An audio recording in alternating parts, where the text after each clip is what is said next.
Hello children. आज के इस लेक्चर में हम लोग डिस्कस करेंगे oxidation and reduction on the basis of oxidation number. Second thing, oxidising agent और oxidant and reducing agent or reductant on the basis of change in oxidation number. And in last, we will discuss the types of redox reactions. Okay, students. So first, we will start with what is oxidation and reduction. So I'm going to take one example to explain you this. Let there is a reaction HCl plus MnO2 is forming chlorine plus MnCl2 plus H2O. Okay, students. So after balancing, this will be converted in this form. Now the oxidation number of all the elements, the hydrogen will be +1, Cl will be -1, then Mn here will be +4 because O2 O is -2, Cl2 homonuclear molecule or isoatomic molecule, so its oxidation state will be 0. In MnCl2, Mn with +2 oxidation state and Cl with 1 -1, H2O -2 +1. Okay students, so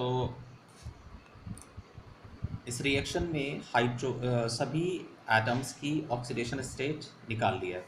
उसके बाद हम क्या करेंगे, अब अगर हम उन atoms को ही केवल रिप्रेजेंट करें जिनकी ऑक्सीडेशन नंबर में चेंज हो रहा है, तो हम इस रिएक्शन को फिर से अगर लिखते हैं तो क्या हो जाएगा, ये 4HCl प्लस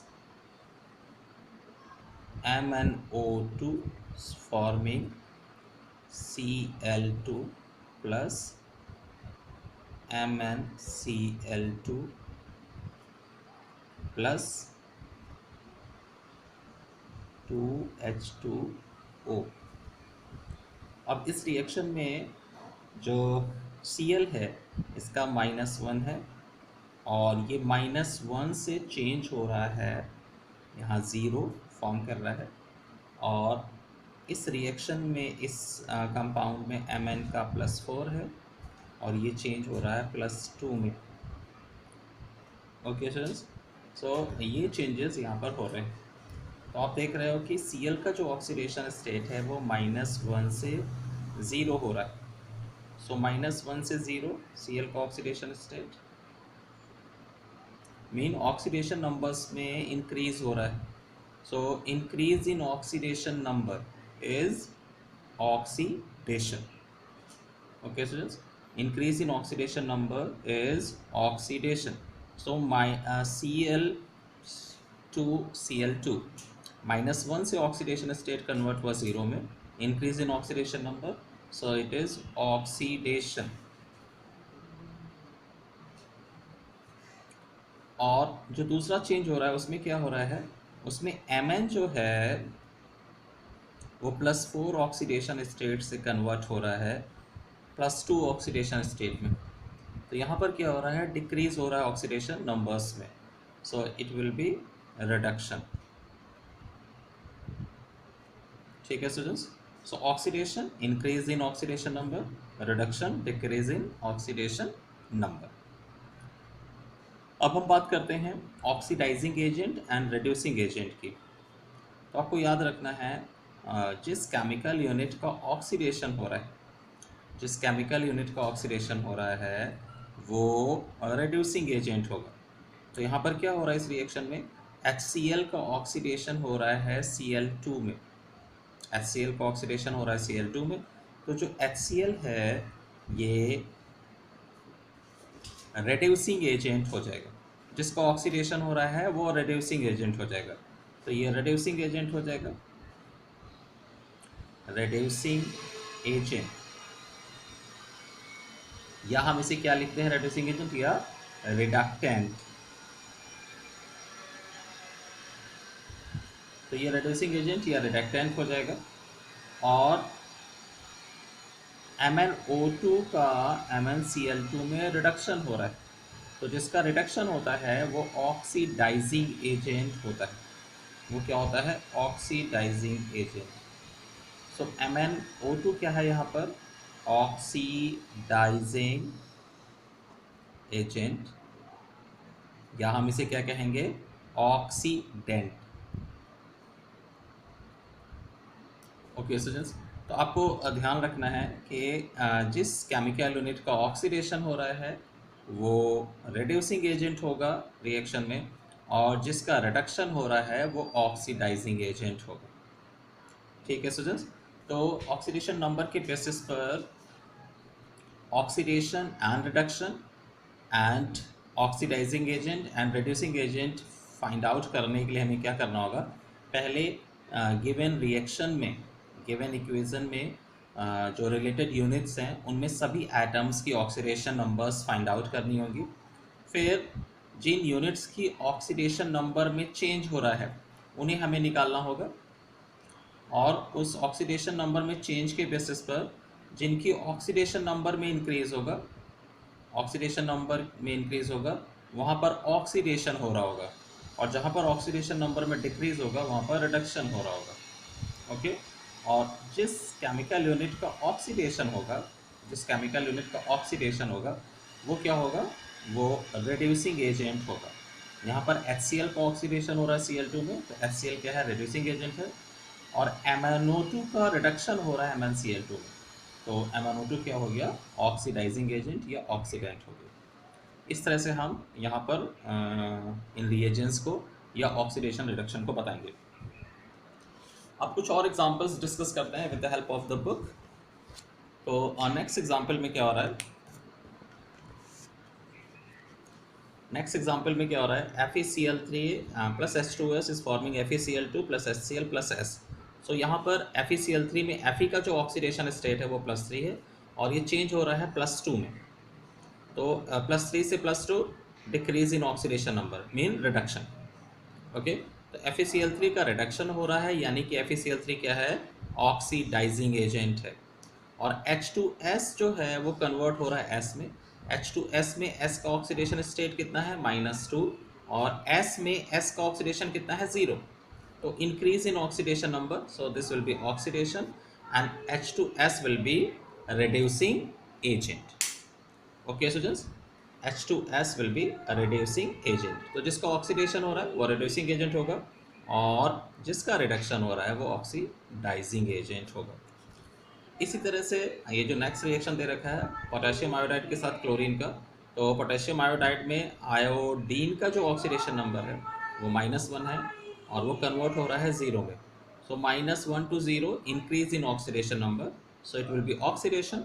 एंड Cl2 का ऑक्सीडेशन स्टेट जो है वो 0 से कन्वर्ट हो रहा है -1 में, तो ये चेंज क्या होगा? रिडक्शन होगा।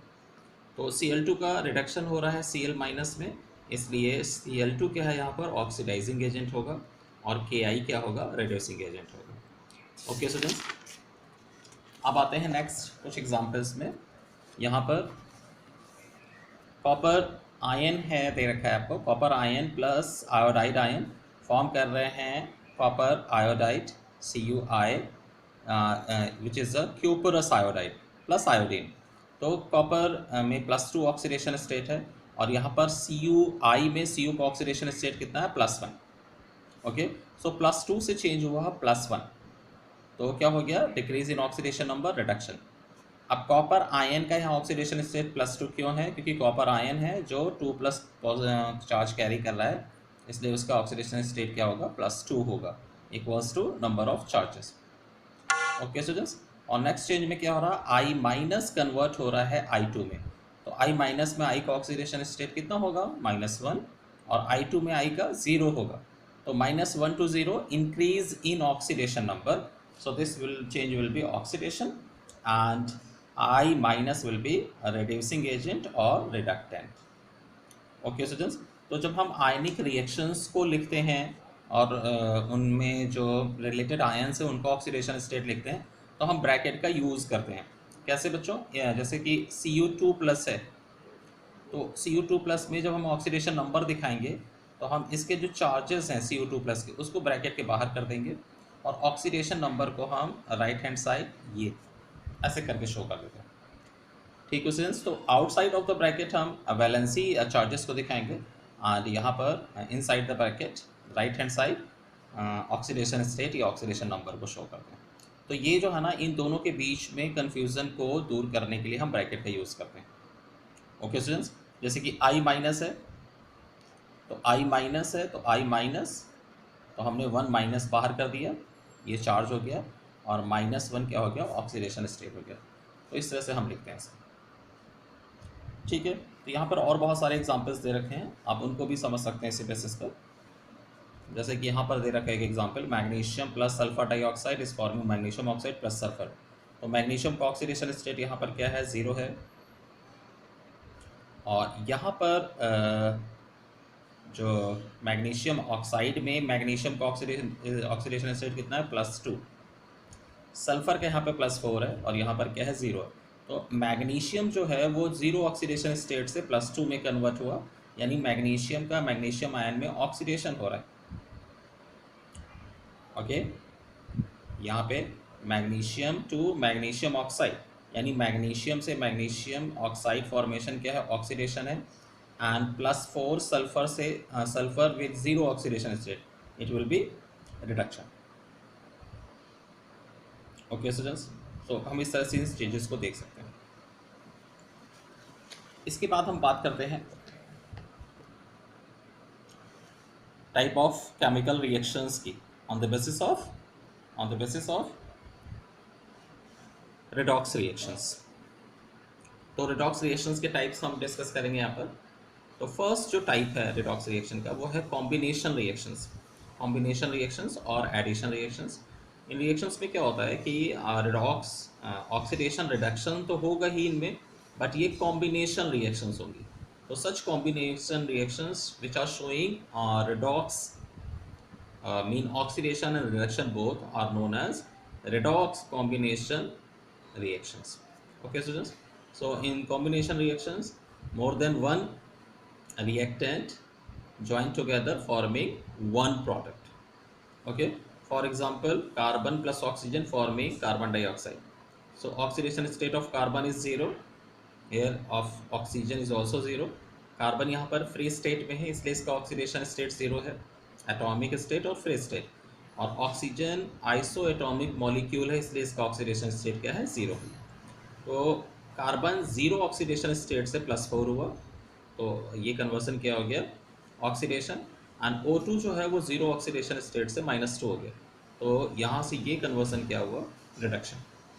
ओके स्टूडेंट्स, सो आप देख रहे हो कि रिएक्टेंट साइड में जो ऑक्सीडाइजिंग एजेंट और रिड्यूसिंग एजेंट हैं वो अलग अलग हैं, बट प्रोडक्ट में एक ही मॉलिक्यूल ऑक्सीडेशन और रिडक्शन दोनों शो कर रहा है। Okay, so carbon and oxygen. Next is magnesium plus nitrogen forming magnesium nitrate. यहाँ पर भी ऐसे ही हो रहा है, 0 ऑक्सीडेशन स्टेट से रिस्पेक्टिवली +2 एंड -3। तो oxidation and reduction, combination reaction, more than one reactant forming one product, addition और combination reaction. The next type is decomposition reactions. ये रिवर्स होती हैं ऑफ एडिशन रिएक्शंस। यहाँ पर क्या होता है कि एक रिएक्टेंट जो है ना वो एक से ज़्यादा प्रोडक्ट्स को फॉर्म करता है, और जनरली इन प्रोडक्ट्स का नंबर क्या होता है? 2 होता है। तो example H2O under photolysis condition is forming H2 + O2। So hydrogen and oxygen, H2O में हाइड्रोजन का ऑक्सीडेशन स्टेट +1 है, ऑक्सीजन -2, और यहाँ पर हाइड्रोजन 0 एंड ऑक्सीजन 0, क्योंकि दोनों ही क्या हैं? आइसो एटॉमिक मॉलिक्यूल्स हैं। तो हाइड्रोजन +1 से 0 हुआ यानी कि रिडक्शन, एंड ऑक्सीजन -2 से 0 हुआ यानी कि ऑक्सीडेशन। तो ये डिकम्पोजिशन रिएक्शन है जो ऑक्सीडेशन रिडक्शन को शो कर रही हैं। ठीक है स्टूडेंट्स, बट कुछ ऐसी भी डिकम्पोजिशन रिएक्शंस होती हैं जिनमें एलिमेंट्स की ऑक्सीडेशन स्टेट में कोई चेंज नहीं होता है। जैसे कि एग्जांपल के लिए calcium carbonate forming calcium oxide and carbon dioxide. तो कैल्शियम का ऑक्सीडेशन स्टेट यहाँ पर क्या है? +2 है, कार्बन का +4 है, ऑक्सीजन का -2 है। और सेम प्रोडक्ट्स में भी ऑक्सीडेशन स्टेट है रिलेटेड एटम्स का। तो यहाँ से यहाँ पर ऑक्सीडेशन स्टेट में कोई चेंज नहीं हुआ। ठीक ऐसा ही यहाँ पर भी हो रहा है, ऑक्सीडेशन स्टेट में कोई चेंज नहीं हो रहा है। तो कुछ डिकम्पोजिशन रिएक्शंस एग्जाम्पल के लिए ये दो हैं जो रेडॉक्स चेंज को शो नहीं करती है। इसके बाद आते हैं डिस्प्लेसमेंट रिएक्शन, और ये सबसे इम्पॉर्टेंट टाइप है रेडॉक्स रिएक्शंस का। डिस्प्लेसमेंट में क्या होता है कि कोई एक एलिमेंट रेडिकल जो है रिएक्टेंट साइड का, वो दूसरे रिएक्टेंट मॉलिक्यूल या कंपाउंड से रेडिकल या एलिमेंट को डिस्प्लेस कर देता है, जिससे एक न्यू प्रोडक्ट बनता है और एक न्यू बाई प्रोडक्ट बनता है। तो ऑलवेज क्या होता है डिस्प्लेसमेंट रिएक्शन में, रिएक्टेंट साइड पर more than one reactant present होता है एंड प्रोडक्ट साइड पर भी always more than one product होते हैं। ठीक है, more than one reactant more than one product. तो जो डिस्प्लेसमेंट रिएक्शन है उनको हम टाइप्स में डिवाइड करते हैं। पहला है मेटल डिस्प्लेसमेंट रिएक्शन एंड दूसरा है non metal displacement reaction. Metal displacement reactions में क्या होता है कि एक पर्टिकुलर मेटल जो है वो दूसरी मेटल को उसके सॉल्ट के एक्वस सॉल्यूशन से डिस्प्लेस कर देती है। ठीक है स्टूडेंट्स, एक पर्टिकुलर मेटल जो बाय नेचर मोर रिएक्टिव होती है या इसका रेड्यूसिंग नेचर जो है वो कंपैरेटिवली स्ट्रॉन्गर होता है देन द अदर मेटल, तो कंपैरेटिवली स्ट्रॉन्गर रेड्यूसिंग नेचर वाली मेटल लेस रेड्यूसिंग नेचर वाली मेटल को उसके सॉल्ट के एक्वस सॉल्यूशन से डिस्प्लेस कर देती है। Example, zinc is displacing copper from aqueous solution of copper sulphate. तो ये डिस्प्लेसमेंट रिएक्शन है where a metal is displacing to another metal. Okay students, so copper का ऑक्सीडेशन स्टेट यहाँ पे +2 है और वो चेंज हो रहा है 0 में, और जिंक का 0 से +2 में चेंज हो रहा है, रेडॉक्स रिएक्शन। ओके स्टूडेंट्स, ऐसे ही अगला जो टाइप है रिएक्शन का उसमें नॉन मेटल डिस्प्लेसमेंट रिएक्शन। तो इसमें क्या होता है कि मेटल जो है वो नॉन मेटल को डिस्प्लेस कर रहा है, मेटल जो है वो नॉन मेटल को डिस्प्लेस कर रहा है। तो अगर मेटल को नॉन मेटल को डिस्प्लेस करना है तो एग्जांपल के लिए फर्स्ट एग्जांपल, सोडियम जो है वो वाटर से रिएक्ट करके हाइड्रोजन को डिस्प्लेस कर रहा है। Hydrogen is a non metal, sodium is a metal. तो यहाँ पर सोडियम का ऑक्सीडेशन स्टेट 0 है क्योंकि फ्री स्टेट, फ्री आयन है, फ्री एटम है, और हाइड्रोजन का 0 है। यहाँ पर हाइड्रोजन का +1 है इन कंबाइंड स्टेट, और यहाँ पर हाइड्रोजन का 0 है। तो सोडियम 0 से +1 चेंज हो रहा है और हाइड्रोजन +1 से 0 चेंज हो रहा है। ठीक है students, so metals are displacing to a non metal. दूसरा जो एग्जांपल दे रखा है इसमें मेटल्स जो हैं वो वाटर से रिएक्ट करके बेसिस बना रही हैं प्लस हाइड्रोजन डिस्प्लेस कर रही हैं फिर से। Okay students, third type reactions में क्या हो रहा है कि मेटल्स जो हैं वो डाइल्यूट एसिड से रिएक्ट हो रही हैं और हाइड्रोजन को डिस्प्लेस कर रही हैं। तो metals, dilute acids, salt plus hydrogen, ये चेंज है यहाँ पर। Example first, zinc in 0 oxidation state converted in the form of +2 oxidation state and hydrogen +1 to 0 redox reaction. Okay students, so इस डिस्प्लेसमेंट रिएक्शन के बेसिस पर हम metals की reactivity को बता सकते हैं। Okay, so according to the reactions हम क्या कर सकते हैं, मेटल्स को उनकी रिएक्टिविटी के बेसिस पर अरेंज कर सकते हैं, जिसमें according to this arrangement sodium is more reactive than magnesium which is further reactive than iron, and iron is further reactive to silver. Okay students, so हम on the basis of rate of displacement metals की reactivity को हम एक particular order में arrange कर सकते हैं। फिर reactivity of non metals they रखा है। तो जो नॉन मेटल्स का डिस्प्लेसमेंट रिएक्शन होता है जैसे कि यहाँ पर, तो जो रिएक्टिविटी ऑफ मेटल्स होती है वो उनकी रिड्यूसिंग नेचर की वजह से होती है, और जो रिएक्टिविटी ऑफ नॉन मेटल्स होती है वो उनके ऑक्सीडाइजिंग नेचर की वजह से होती है। तो नॉन मेटल जो जितना स्ट्रॉन्गर ऑक्सीडाइजिंग एजेंट होगा वो उतना ही ज़्यादा रिएक्टिव होगा।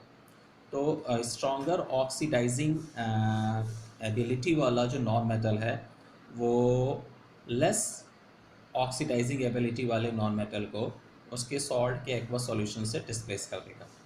एग्जांपल यहाँ पर दे रखा है, chlorine will displace bromine from the aqua solution of KBr। ठीक है, तो क्लोरीन के Br को डिस्प्लेस कर देगा और खुद पोटेशियम के साथ ऐड हो जाएगा। तो यहाँ पर क्लोरीन का ऑक्सीडेशन स्टेट कितना है, 0, क्योंकि ये आइसो एटॉमिक मॉलिक्यूल है। और यहाँ पर इसका -1 है, क्यों? क्योंकि पोटेशियम फर्स्ट ग्रुप एलिमेंट है जिसका +1 प्लस Br2 में Br का 0 ऑक्सीडेशन स्टेट है। तो 0 से -1 क्लोरीन चेंज हुआ और Br -1 से 0 चेंज हो गया। ओके स्टूडेंट्स, सो हालोजन्स का जो रिएक्टिविटी है हम उसको उनकी इलेक्ट्रोनेगेटिविटी की बेसिस पे भी डिफाइन करते हैं कि जो हैलोजन्स का जो सीक्वेंस है ग्रुप में fluorine, chlorine, bromine and iodine, तो इन एलिमेंट्स का जो इलेक्ट्रोनेगेटिविटी है वो ग्रुप में अप टू डाउन डिक्रीज़ करता है, इसलिए रिएक्टिविटी भी अप टू डाउन डिक्रीज़ करती है। तो फ्लोरीन जो है वो मोस्ट रिएक्टिव एलिमेंट है और इसीलिए fluorine out of these halogens किसी को भी उसके सॉल्ट के एक्वा सॉल्यूशन से डिस्प्लेस कर सकता है।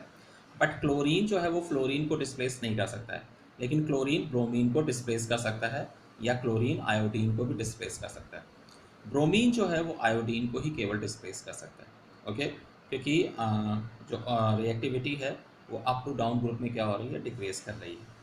ठीक है स्टूडेंट्स, सो ये रिएक्टिविटी ऑर्डर है नॉन मेटल्स के लिए। तो नॉन मेटल्स का जो एक्टिविटी है वो उनकी ऑक्सीडाइजिंग प्रॉपर्टी पर डिपेंड करता है। ऑक्सीडाइजिंग प्रॉपर्टी को आप इलेक्ट्रॉन एक्सेप्टिंग प्रॉपर्टी भी कह सकते हो, है ना। वो प्रॉपर्टी जिसमें कोई नॉन मेटल जितनी आसानी से इलेक्ट्रॉन एक्सेप्ट करता है वो उतना ही स्ट्रॉन्ग ऑक्सीडाइजिंग एजेंट होता है और उसकी रिएक्टिविटी उतनी ही ज़्यादा होती है।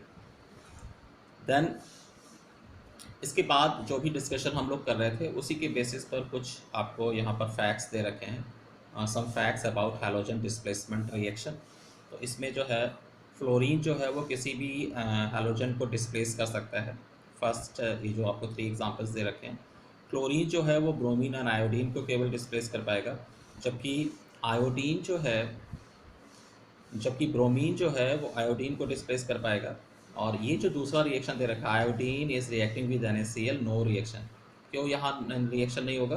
क्योंकि आयोडीन जो है वो लेस इलेक्ट्रोनेगेटिव है देन क्लोरीन, सो इसलिए आयोडीन जो है वो क्लोरीन को डिस्प्लेस नहीं कर पाएगा, या आयोडीन का जो ऑक्सीडाइजिंग पावर है वो क्लोरीन से कम है, इसलिए ये रिएक्शन पॉसिबल नहीं। ओके स्टूडेंट्स, सो इस बेसिस पे भी हम इन पॉइंट्स को समझ सकते हैं। देन जो लास्ट टाइप ऑफ रिएक्शन है, दिस इज़ वेरी इंपॉर्टेंट, इस पर बेस्ड शॉर्ट नोट्स आपसे पूछे जाते हैं। This type of reaction is known as disproportionation reaction. Disproportionation reaction, और इन रिएक्शंस में क्या होता है कि एक ही पर्टिकुलर एलिमेंट जो है वो more than two types of oxidation state एक ही इक्वेशन में शो करता है।